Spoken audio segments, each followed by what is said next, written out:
प्रणाम करै छी। आइ एकटा महेशवाणी लऽ कऽ आयल छी तऽ सुनाबै छी महेशवाणी।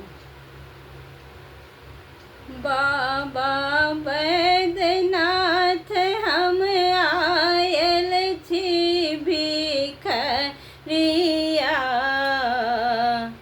अहाँके दुआरिया ना। बाबा बैद्यनाथ हम आयल छी भिखरिया अहाँके दुआरिया ना।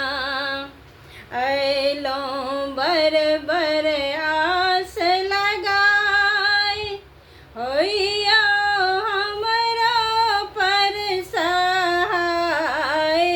एक बेर फेरी दियो गरीब पर नजरिया अहाँके दुआरिया ना।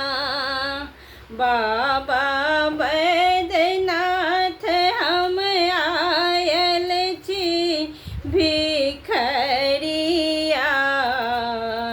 अहाँके दुआरिया ना।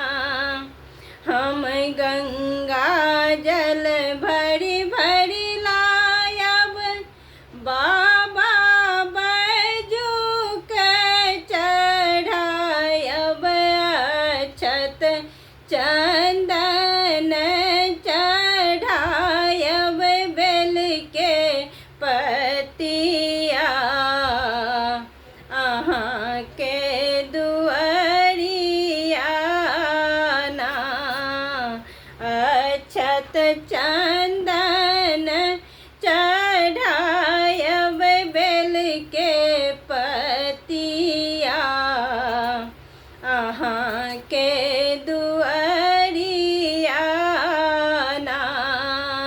बाबा बैद्यनाथ हम आयल छी भिखरिया अहाँके दुआरिया ना।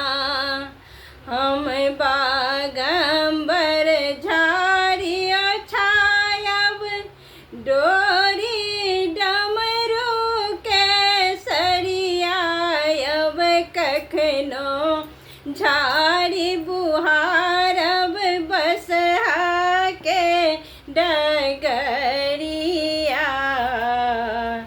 अहाँके दुआरिया ना।